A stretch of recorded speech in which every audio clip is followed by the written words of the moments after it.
I remember sitting in business class and we started talking about how companies legally mislead customers. False advertising, manipulative pricing, making you think that you're getting a deal when it's just bullshit. And I'm sitting there going like, "Wait. So we're just supposed to be okay with this? This is just accepted and totally okay to not question." And I looked around the room and nobody else seemed bothered. People were taking notes, and I kept thinking, am I the only one that thinks this is actually insane? Are we really just going to write this down and move on like it's normal? The feeling of being the only person in a room where something is obviously wrong is just getting absorbed without question. And that's been a constant in my life. And it took me a long time to realize the problem wasn't me. And here's what school actually teaches you. And I don't mean what's in this syllabus. I mean like what it actually trains you to do when you're like 9 years old.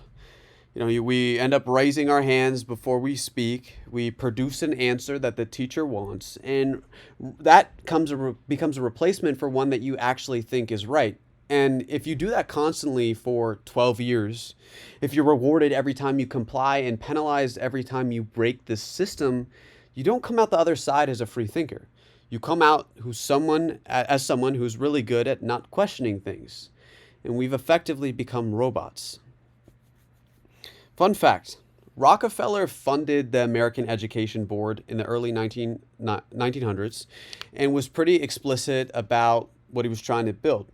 So it wasn't about building people that were free thinkers. He had a large emphasis on building a working class, people that were employed and could work a 9 to 5 job style.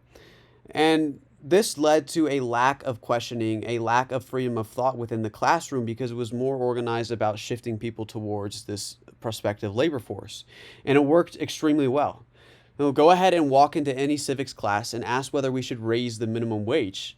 Half the room will default to no without even thinking to ask the question of whether or not things are even economically or socially feasible, which is completely preposterous. And it's not like they've analyzed it and come to some fucking conclusion.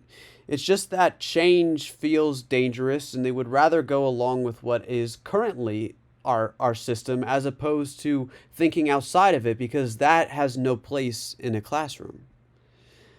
And social media finishes this off perfectly because if school trains you to think, social media trains you not to think out loud. Like a nuanced and honest take often will get ignored online, and a loud, simple opinion that will confirm what everyone already believes gets tens of thousands of likes. So people basically learn that to flatten that they must flatten whatever they think about the world because when they have these thoughts that are more nuanced, people don't resonate with it. It's either you got to be way out there or you got to confirm what everyone else is thinking. And as a result, we don't have an open dialogue for new ways of seeing the world. And Nietzsche calls this herd morality. So the masses define what is good and true through consensus rather than reasoning. And whatever group believes that becomes the standard, and anything outside of that, that means any thought that doesn't exist within this map, gets treated as a problem. And that gets punished socially and gets called naive or unrealistic. So as a result, free thinkers go quiet or they get loud in the safest possible direction and go along with the opinions of what society thinks. And Plato's cave. I'm sure you've seen like the memes of like the dudes looking at the shadows on the cave wall and then someone outside the cave, whatever. Plato had this image, the cave, where people were chained facing a wall, watching a shadow cast by fire.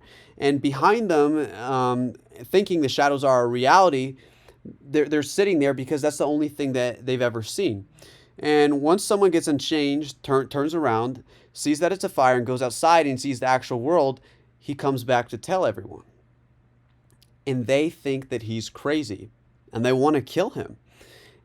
And look, that's not just like a philosophy thought experiment or some crazy example. That's every group chat, that's every family dinner where you bring up something and challenge a view and the consensus and everyone just goes quiet and changes the subject. The people generating genuinely new ideas get treated as threats because if they're right, it means that the shadows that everyone else has been staring at aren't real. And that's genuinely uncomfortable to accept about your own life. So the cave stays dark, and the shadows stay on the wall, and everybody goes back to their normal conversations and just keeps looking at it because we can't accept new ideas. And that has led to the degradation of modern society. And let's be honest about what this feels like on a day to day. It's lonely. You will feel lonely, and I'm not gonna pretend like it's something otherwise. When you start questioning things that everyone around you just accepts, whether that's like your career path, the consumer culture, the idea that things are the way they are means that they should be, you lose people.